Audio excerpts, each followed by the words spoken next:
Alright, well, welcome back to my Peak 5698 in Chilao Canyon walk.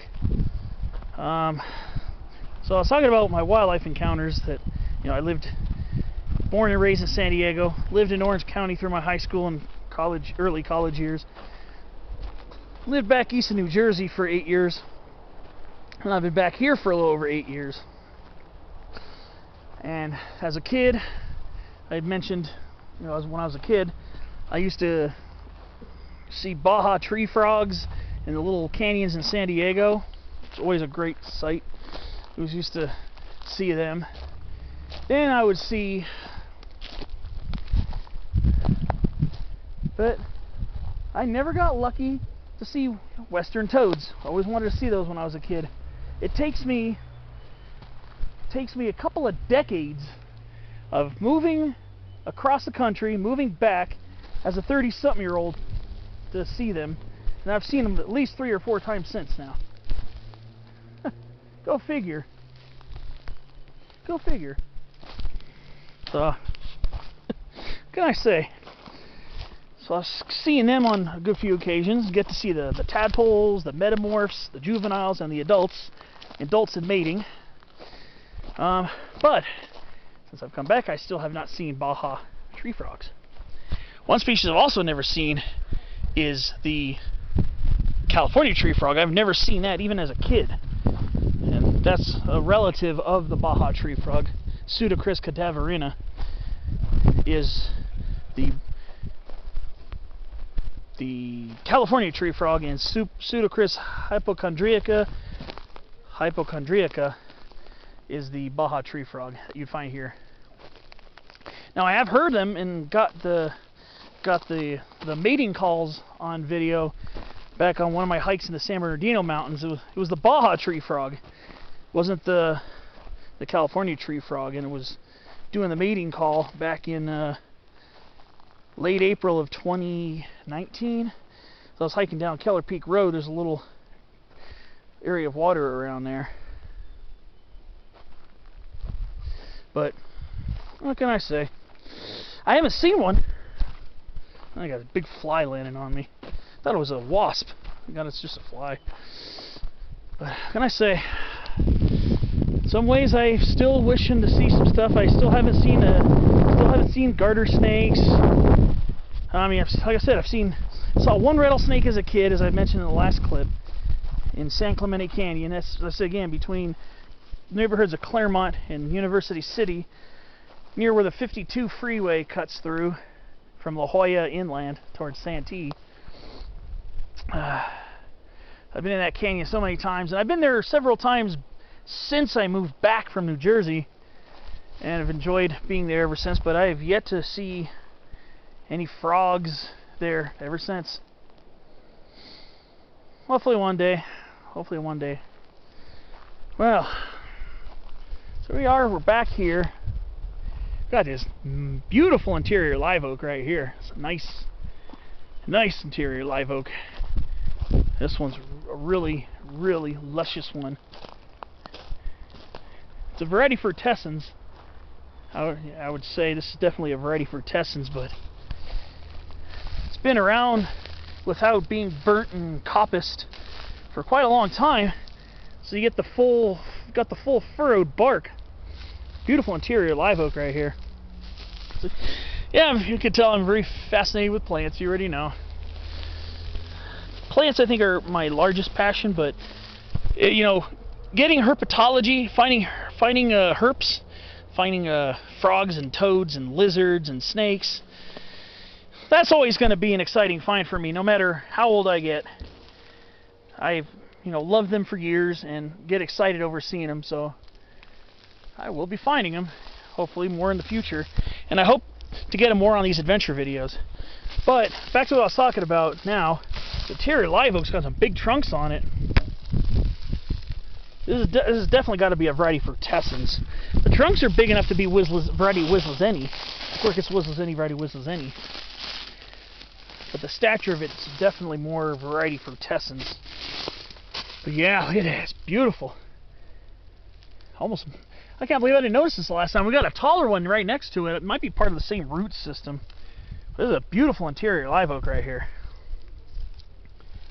Beautiful, beautiful. This is, I would say it's more of a tree than a shrub, but it's still, I think the stature of it would definitely make it a variety frutescens, I think. Still, just had to check this guy out. It's a beautiful, beautiful guy right here. Nice thickets of interior live oak in this canyon too. I noticed quite a few of them. Noticing more now than I did the previous times I was here. So I was too busy paying attention to the big Jeffrey pines here. Guess that's natural for me. I don't know what that is right there. It's an old shack or something. But we're almost by Louie's cabin right now. I figured I probably should get a clip over there maybe before I finish up the video set. And I saw a plant, I'm not going to mention it now, but I saw a plant right next to that interior live oak.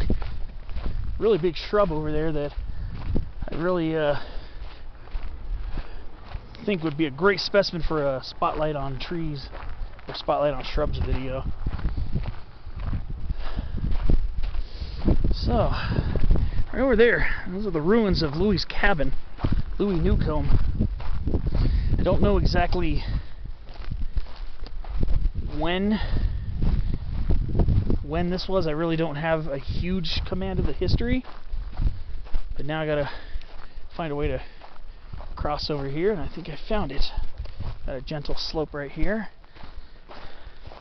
So I'll just go check out the cabin really quickly.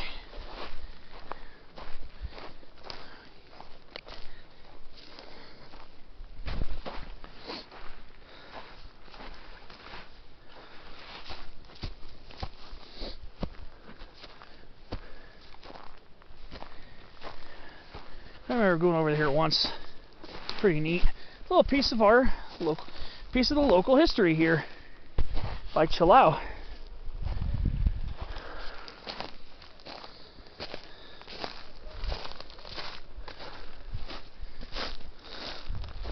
Of course, you got Newcomb Ranch over there. You can hear you might be able to hear the people chopping it up over there.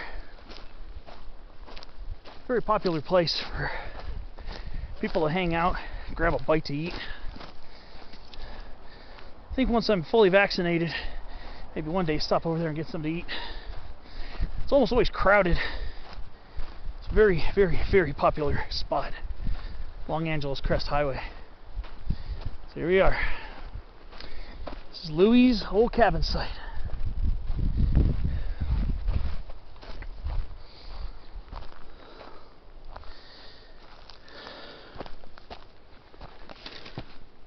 Well, historic cabin. Like I said, really not sure how old it was,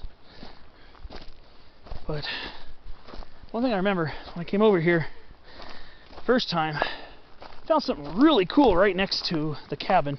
It's a plant. Of course it's a plant. What else would it be? But right next to this cabin, see this bush right here, the shrub?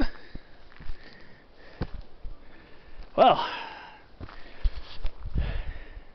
if any of you viewers know anything about plants, take a look at it. What is this? What do you think this is?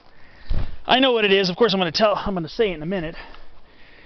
But look at the large, luscious leaves on it. Shiny leaves. Very smooth, honeyish bark that peels.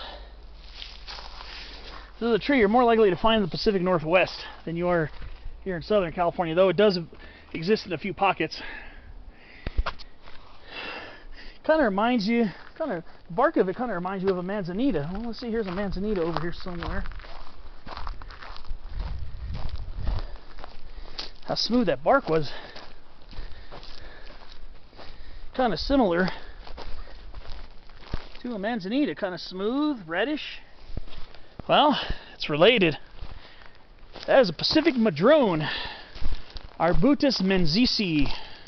That is a Pacific madrone, which which are fairly close relatives of the manzanitas. In fact, manzanitas and madrones are members of the heath family, the Ericaceae. And they're a lot more closely related than just being in the Ericaceae. They're members of the Arbutoideae tribe, which is the manzanita / madrone tribe. So they're in the same tribe within the same family. So they do share quite a bit of a kinship. So that's the Pacific madrone. Here in Southern California, they're usually pretty shrubby, maybe about anywhere from 10 to 20, maybe 10 to 25, 30 feet tall. But the Pacific Northwest and in Northern California, they can occasionally get over 100 feet tall, and they become massive trees. Actually, there are 2 madrones on Palomar Mountain. They're planted by the Forest Service over by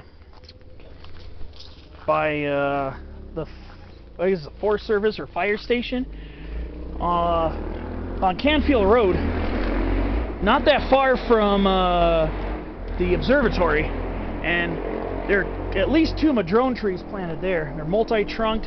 One of them's quite large, and the other one's a little more spindly, but still a lot bigger than these. A lot bigger than this one, but yeah, this is a Pacific madrone, Arbutus manzisi. They get the same urn-shaped flowers that manzanitas get, but their fruits are fleshier, a little more berry-like, and they're kind of bristly on the outside, I think. But yeah, over here, I think these are true lilacs, Syringa species. Yeah, these are lilacs in the genus Syringa. These are ornamental. These are not native. And they get seed capsules on them. These are in the olive family, Oleaceae, believe it or not. And you hear California lilac referring to our Ceanothus. They are not related. So, nah, they're not related. So this one, I don't know what color these flowers will be. I've never seen these in bloom before. But that's just pretty neat. And here's the cabin. A cool little cabin site right underneath Angeles Crest Highway. Surrounded by the Jeffrey pines, Coulter pines, and incense cedars. Fireplace here.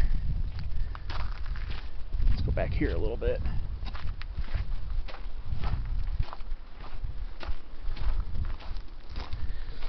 Never actually walked over here before on this part.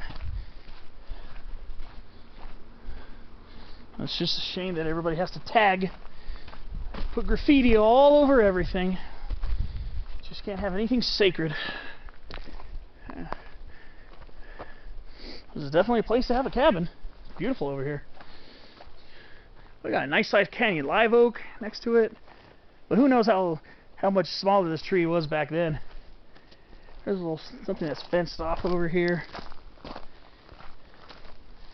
Maybe there was a garden over here at some point.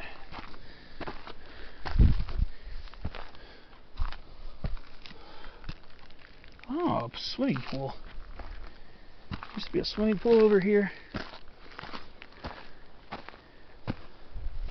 Wow.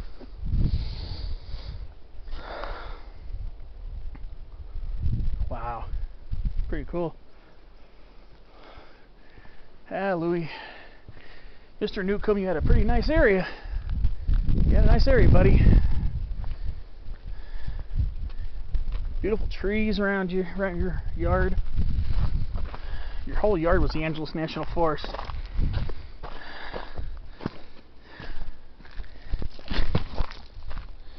Pretty neat over here. I'm not sure what this was here. It's too small for a garage. Like I said, I don't exactly know what era this was. But it doesn't look like it's super duper far in the past, like way. I don't think we're talking about like 1800s. But then again, maybe other people have lived here in that time frame. Pretty cool spot though. Nice place. Yeah, nice spot. You had a little beautiful madrone tree. You got tall Jeffrey pines, and of course, we have a lone giant sequoia, and this one's getting tall already. This one's already probably like about 140 feet tall. This is actually probably the tallest sequoia I've seen here in Angeles National Forest. The ones by Buckhorn Spring that amazingly survived, thank God, the bobcat fire are getting up there too, though. But yeah, ooh, and this guy smells really good. Beautiful smell.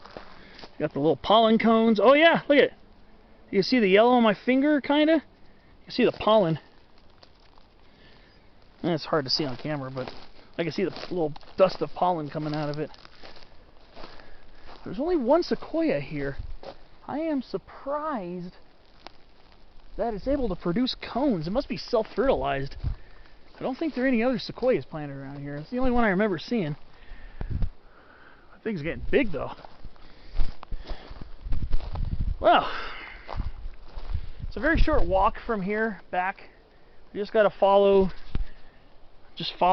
that old road bed. I should be back in my car pretty soon. I guess that'll do it for this video set. Hopefully next week I got another 4-day vacation. Hopefully I don't blow it by being lazy as heck like I was this week. Well, like I said, at least I got out today, so I'm not gonna complain. Still had a good time. Well, I think I'm gonna go try to shoot a spotlight video. I'll see you on the next adventure. Thanks for watching.